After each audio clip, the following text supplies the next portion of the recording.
রসুনের মধ্যে একবার লেবুর রস দিন আর দেখুন কি হয়। আপনি কল্পনা করতে পারবেন না এর মাধ্যমে আপনার কত বড় উপকার হতে চলেছে। যে সমস্যার জন্য আপনি বাজারে হাজার হাজার টাকা খরচ করেছেন, কিন্তু সেই সমস্যার থেকে চিরজীবনের জন্য মুক্তি পেয়ে যেতে পারেন এই একটা রসুন দিয়ে। একবার আপনি এটাকে বাড়িতে ব্যবহার করে দেখুন, আমি 100% গ্যারান্টি দিচ্ছি আপনি নিজে আমাদের ধন্যবাদ জানাতে বাধ্য হবেন। তো চলুন এবার দেখে নেওয়া যাক এটাকে আপনি খুব সহজে বাড়িতে কিভাবে তৈরি করবেন। এর জন্য প্রথমে আমাদের এখানে প্রয়োজন হবে একটা অ্যালোভেরা গাছের। এখন আমাদের কাজ হবে একটা ছুরির মাধ্যমে অ্যালোভেরা গাছটাকে ছোট টুকরো করে কাটার। তো দেখুন বন্ধুরা, আমরা ছুরির মাধ্যমে অ্যালোভেরা গাছটাকে ছোট টুকরো করে কাটছি। আপনি এখানে চাইলে বাজারে যে অ্যালোভেরা জেলগুলো কিনতে পাওয়া যায় সেগুলো এখানে আপনি ব্যবহার করতে পারেন। তো দেখুন বন্ধুরা, এরপর আমাদের এখানে প্রয়োজন হবে পেঁয়াজের। এখন আমাদের কাজ হবে পেঁয়াজটাকে ছোট টুকরো করে কাটার। তার জন্য আমরা এখানে এক ভাগ পেঁয়াজ নিয়ে নেব। এখন এই পেঁয়াজটাকে আমরা ছোট টুকরো করে কাটবো।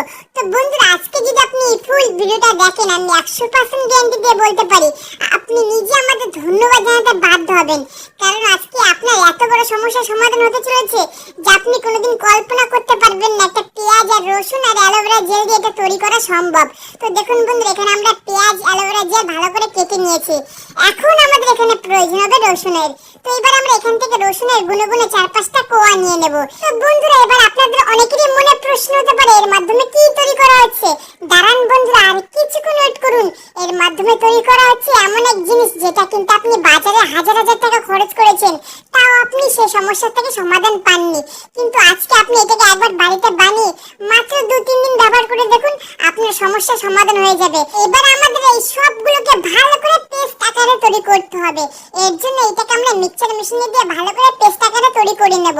তার আগে আমরা এই বাটির মধ্যে একদম অল্প পরিমাণ জল দিয়ে দেব, যাতে এটা ভালো করে পেস্ট আকারে তৈরি হতে পারে। তো চলুন বন্ধুরা, এটা করতে করতে আগের ভিডিওতে যারা যারা আমাদের কমেন্ট করেছিল তাদের নামগুলো বলা যাক। আসাম থেকে দেখেছে কল্পনা বিশ্বাস, মধ্যমগ্রাম থেকে দেখেছে সুশীল পাল, হাওড়া থেকে দেখেছে কৌশিক মণ্ডল, আর রাজস্থান থেকে দেখেছে সুকুমার মণ্ডল। আপনাদের সবাইকে ধন্যবাদ আগের ভিডিওতে কমেন্ট করার জন্য। আর বন্ধুরা, আপনি এই ভিডিওটা পৃথিবীর কোন জায়গা থেকে দেখলেন কমেন্টে জানান, যাতে পরের ভিডিওতে আপনাকে ধন্যবাদ জানাতে পারি। তো দেখুন বন্ধুরা, এটাকে আমরা ভালো করে পেস্ট আকারে তৈরি করে নিলাম। তো চলুন এবার জেনে নেওয়া যাক এটার মাধ্যমে আমরা কি তৈরি করলাম। তো বন্ধুরা, আপনার কি অল্প বয়সে চুল পেকে যাচ্ছে বা অল্প বয়সে চুল পড়ে যাচ্ছে? চুলের যাবতীয় সমস্যাকে সমাধান করতে পারবে এই ঘরোয়া মেডিসিন, তা আবার একদম ন্যাচারাল পদ্ধতিতে তৈরি করা, যা আপনি দীর্ঘদিন ব্যবহার করলে আপনার কোনো রকম সাইড এফেক্ট দেখা দেবে না। আর এটাকে যদি আপনি রেগুলার ব্যবহার করেন, আপনার চুল পড়া বন্ধ হবে। একবার আপনি ব্যবহার করে দেখুন, আপনি নিজে আমাদের ধন্যবাদ জানাতে বাধ্য হবেন। এখন এর মধ্যে আমাদের দিতে হবে লেবুর রস আর নারকেল তেল। এই দুটোকে দিয়ে আমরা ভালো করে মিক্স করে নেব।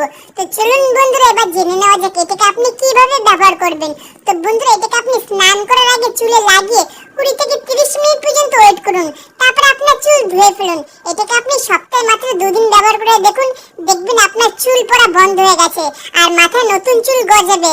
আর চুল যদি অল্প বয়সে পেকে যায়, সেই সমস্যা থেকে আপনি সমাধান পেয়ে যাবেন। তো বন্ধুরা, ভিডিওটি আপনাদের কাছে কেমন লাগলো? যদি ভালো লেগে থাকে তাহলে অবশ্যই লাইক, কমেন্ট আর বেশি বেশি করে শেয়ার করুন, যাতে যাদের এই চুলের সমস্যা রয়েছে তারা যাতে এই ভিডিওর মাধ্যমে উপকার পেতে পারে।